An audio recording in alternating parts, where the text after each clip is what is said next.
ഈ ടീമിനെ നശിപ്പിച്ചതിൽ ഏറ്റവും വലിയ ഉത്തരവാദി ദ്രാവിഡ് മാത്രമല്ല, മാനേജ്മെന്റുമുണ്ട്. മാനേജ്മെന്റിനും ഒരു വലിയ നമസ്കാരം. പറഞ്ഞു വരുന്നത് മറ്റൊന്നുമല്ല, ഈ ടീമിൽ ഒരു മികച്ച ഫിനിഷറെ കണ്ടെത്താൻ സാധിച്ചിട്ടില്ല.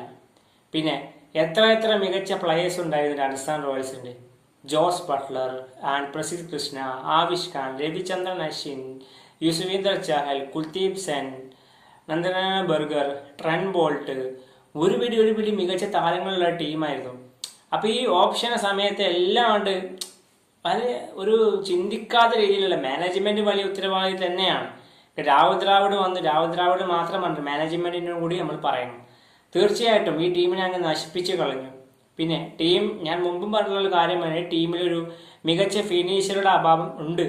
തീർച്ചയായിട്ടും ഉണ്ട്. ഒരു മികച്ച ഫിനിഷർ, മികച്ചൊരു ഫോറിൻ ഓൾറൗണ്ടർ ഇല്ല, മികച്ചൊരു ഫോറിൻ ബാറ്ററി ഇല്ല. ആകെ ഒരു ഹിറ്റ്മാർ മാത്രമേ ഉള്ളൂ. ഹിറ്റ്മാരെ മാത്രം കുറ്റം പറഞ്ഞ കാര്യമില്ല. ഹിറ്റ്മാർ മാത്രമേ ഉള്ളൂ. ഹിറ്റ്മാർ ഫോമൗട്ടാണ് ഇപ്പോൾ.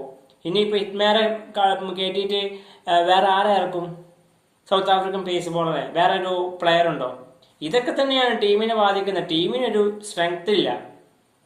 ഈ ടീമായിരിക്കും എനിക്ക് തോന്നുന്നു, ഈ ടീമായിരിക്കും IPL സീസൺ കഴിഞ്ഞ ശേഷം ഏറ്റവും ബോട്ടൺ ഇതിലേക്ക് പോയിന്റ് ടേബിൾ പോകാൻ പോകുന്ന ടീം രാജസ്ഥാൻ റോയൽസ് ആയിരിക്കും. തീർച്ചയായിട്ടും ഫിനിഷറുടെ അഭാവം നന്നായിട്ടുണ്ട്, ഫീൽ ചെയ്യുന്നുണ്ട്. അതുപോലെ ടോപ്പ് ഓർഡർ എസ്പെഷ്യലി കുറച്ച് മത്സരങ്ങളായിട്ട് നല്ല രീതിയിൽ കളിക്കുന്നുണ്ട്.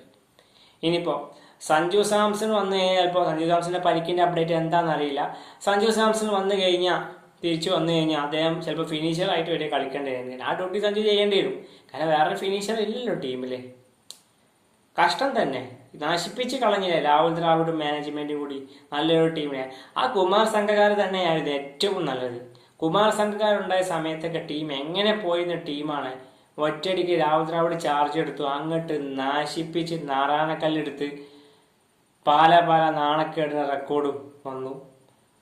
എന്തൊരു കഷ്ടമാണ്.